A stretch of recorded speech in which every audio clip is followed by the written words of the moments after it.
Hey there, it's Commander Davis. Something a little different today. Today we're looking at Star Citizen rather than Elite, and the reason I'm doing this is quite a few people have asked will I be doing joystick maps. The answer is yes, but there is a caveat, or a couple of caveats. So with Elite, when that first came out in early alpha, we were dumped in the spaceship, and there were a few scenarios that allowed you to sort of fly around, shoot at a few things, and just basically get to grips with the flight mechanics. And that was great for me because it meant I could spend a couple of weeks working out where the controls really needed to sit on the sticks and what worked well for flying the ship. I've refined those controls as Elites become more complex.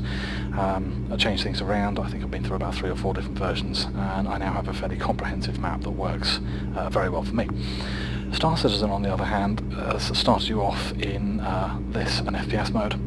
So you are basically outside of your ship, and for the longest time you couldn't even fly the ship. Now, I know you can fly the ship now, and there's a few combat demos, but it does present us with quite a large problem, because Star Citizen is predicated about the fact that you can get out of your ship and wander around. And if we look at some of the key bindings, we know that there is going to be combat involved while you're outside of the ship. There's a melee button.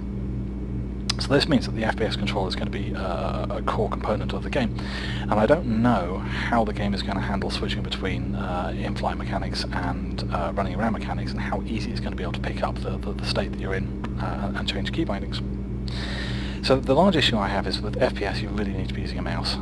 I can, as I've done here, map movement to the mini-stick, the thumbstick on the throttle, but it's very jerky. I don't know whether that's a function of the joystick drive or a function of the game. It's not particularly fluid, it's not particularly fast, and it's not something I want to use in a combat situation. If you needed to turn around quickly, it's not going to happen. So you want that button to a mouse where you've got a lot finer control, a lot faster control, and you can move around and look around a lot better. Which leads us into a large problem. I'm left-handed, so I want to hold the mouse in my left hand, and I will want to map all the other controls onto the fighter stick.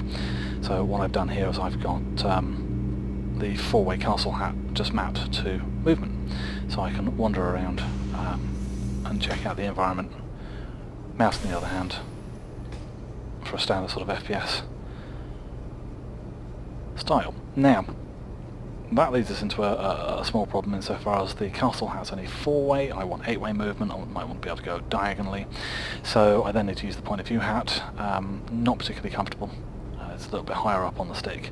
It's not really meant to be used for prolonged periods of time. It's a little bit pointy on the thumb.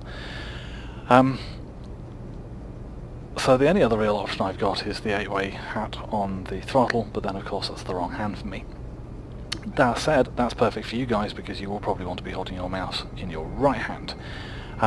So I've now got to start testing the map for left-hand, right-handed configurations, with the right-handed configuration being a style I don't normally play with and a style that I'm going to be comfortable with.